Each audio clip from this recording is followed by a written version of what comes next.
Hola jóvenes, buenas tardes. Bueno, a petición de ustedes y bueno, procurando que las clases puedan ser lo más bonitas, lo más interesantes posibles, bueno, regresamos a esta modalidad, a esta dinámica de videitos. ¿De acuerdo?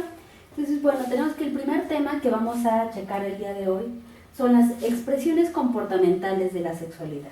¿De acuerdo? Cuando nosotros hablamos de las expresiones comportamentales de la sexualidad, es preciso que nosotros tengamos en cuenta que cuando nosotros hablamos de expresiones comportamentales de la sexualidad, generalmente nos referimos a situaciones que socialmente podrían no ser tan bien vistas, ¿de acuerdo? Entonces, bueno, el término expresiones comportamentales de sexualidad se utilizó como una manera de hacer menos evidente la estigmatización que se tenía sobre las cosas pervertidas, las cosas perversas, las cosas inusuales, las cosas enfermas, ¿sí? En el ámbito sexual. Sin embargo, bueno, vamos a tocar el día de hoy a dos autores, y el primero, bueno, nos refiere que no solamente es hacia cosas propiamente sexuales, ¿de acuerdo? Entonces, bueno, vamos a empezar con él. Tenemos que en 1984, el doctor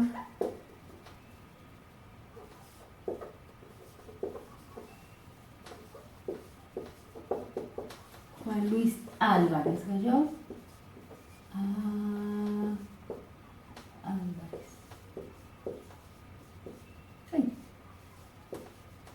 quien es fundador del IMESEX, ahorita les explico. Esto es México.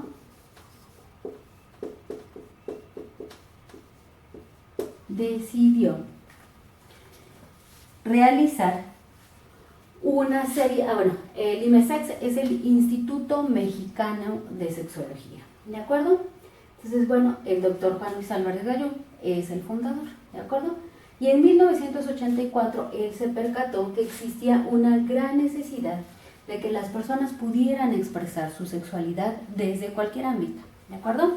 Sin que esto fuera tachado como bueno o como malo, ¿de acuerdo? Porque nos dice el doctor Galló que cuando él empezó a percatarse de la forma en la que la sociedad y la cultura van limitando las expresiones comportamentales de las personas, como algo pervertido, como algo enfermo, como algo insano, etc. Las personas evidentemente cada vez se cierran más a la posibilidad de poder explorar, de poder identificar las partes de su sexualidad que podrían ser naturales o que podrían ser sanas y que de repente ya dejan de expresarse, ¿sí? ¿Por qué? Porque la cultura estigmatiza muchísimo esta parte. Entonces, bueno, es por ello que surgió esta expresión, ¿de acuerdo? Entonces, bueno, tenemos que, dentro de todo esto, el doctor Galló empezó a percatar que existían diferentes niveles. Volvemos a lo mismo, lo que le refería en un inicio, ¿de acuerdo? Estos niveles de preferencias pueden contener o no asuntos sexuales, asuntos eróticos directamente vinculados, ¿de acuerdo?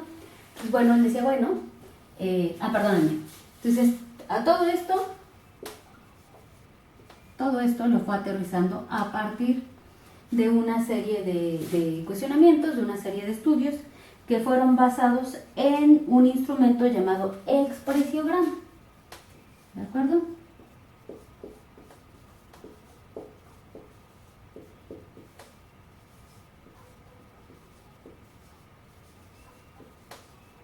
Y en este expresiograma lo que buscaba el doctor era justamente que las personas pudieran ir identificando preferencias, ir identificando cuestionamientos que podían ser eróticos o que no podían ser, ¿de acuerdo? Entonces tenemos componentes no eróticos. Ya vimos en clase a qué se refiere el término erótico, y otros que podían ser de componente erótico, ¿de acuerdo? Entonces,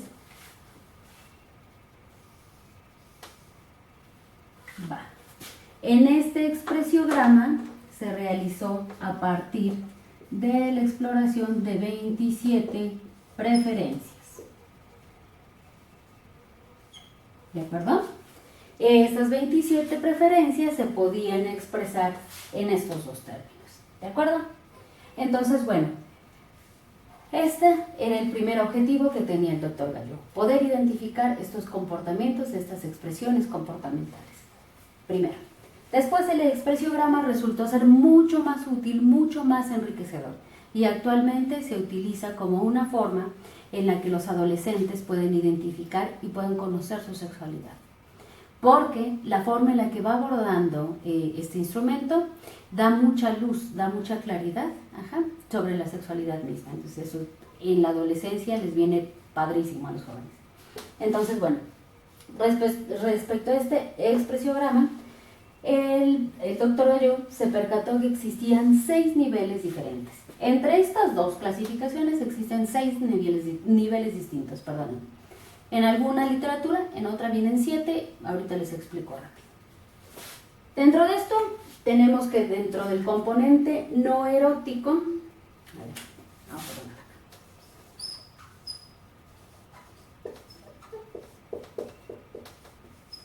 ¿de acuerdo? Existen 2 tipos de expresiones.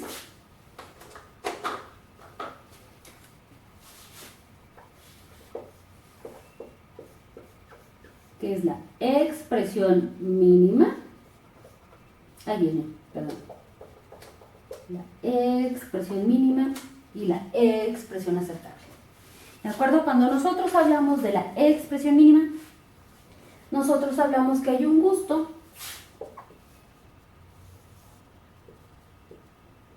que no es muy significativo respecto a algo, un gusto o una preferencia que no es muy significativa respecto a algo. ¿De acuerdo? Por ejemplo,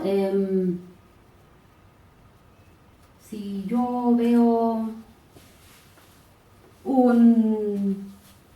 una laptop de alta tecnología, podría verse estética, pero a mí no me genera ningún gusto ni ninguna preferencia que sea significativa.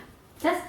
Cuando nosotros hablamos de expresiones aceptables, nos referimos a que es una situación, es un gusto que sí tiene una relevancia importante en nosotros, ¿de acuerdo? Es decir, es algo que es un gusto que sí me gusta mucho, ¿de acuerdo? Vuelvo a lo mismo, esto dentro de los componentes no eróticos, ¿de acuerdo?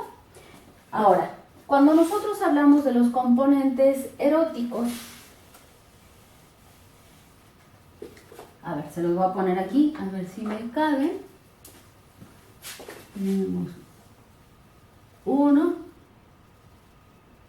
y tenemos otro. Vuelvo a lo mismo, los no eróticos nada tienen que ver con componentes sexuales. Cuando nosotros hablamos de los componentes eróticos,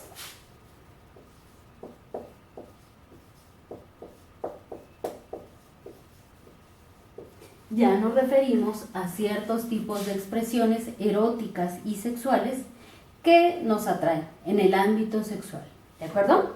Entonces, bueno, la primera que tenemos es la expresión. Hay que usar otro color. Es la expresión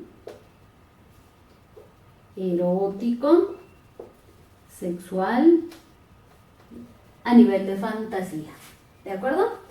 Esta quiere decir que hay un gusto, una preferencia que tiene que ver con el componente sexual, respecto a algo que se genera en mi fantasía, en mi mentecita. Y esto puede llegar a generar en mí una respuesta de excitación hasta una respuesta de orgasmo, solo con el hecho de la fantasía misma, ¿de acuerdo? Primero. El segundo es la expresión erótico, sexual, materializada, ¿de acuerdo? Entonces eso quiere decir que esta fantasía ya la llevo a la acción, la fantasía que sea. Ya la llevo a la acción, y genera en mí algún componente de excitación y orgasmo, ¿de acuerdo? La siguiente es la expresión erótico sexual a nivel de preferencia, ¿de acuerdo? Es decir, en esta no solamente es fantasía, no solamente llevo a la acción esa fantasía que tengo, sino que de preferencia, llevo a cabo un acto sexual, un orgasmo, una excitación, o cualquier otro componente del ciclo de respuesta sexual que nosotros ya vimos, preferentemente por esta fantasía, ¿sabes?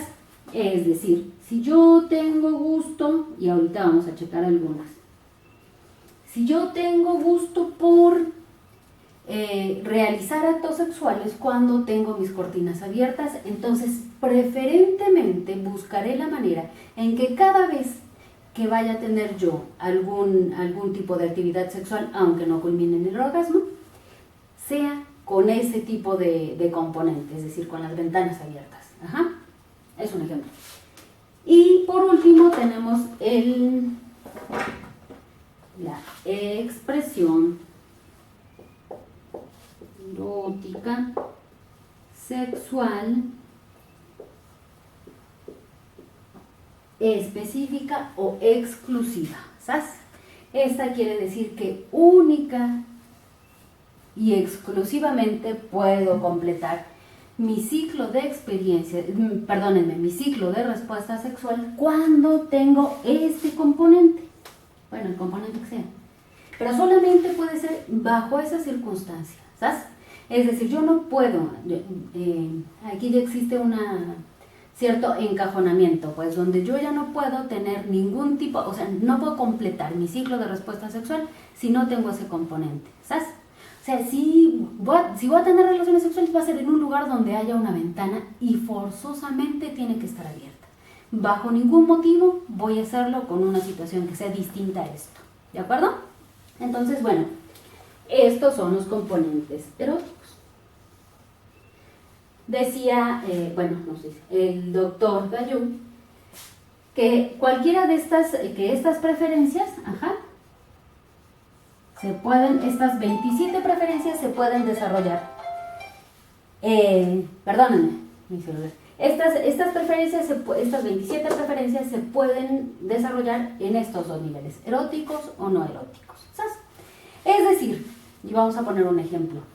Si yo veo, voy a poner un ejemplo, pues muy simple. Si yo veo un perro no es una situación, para empezar, en mí que sea erótica, ¿sabes? Pero tampoco es una situación que yo prefiera que sea una expresión que me sea acentuada, ¿sí?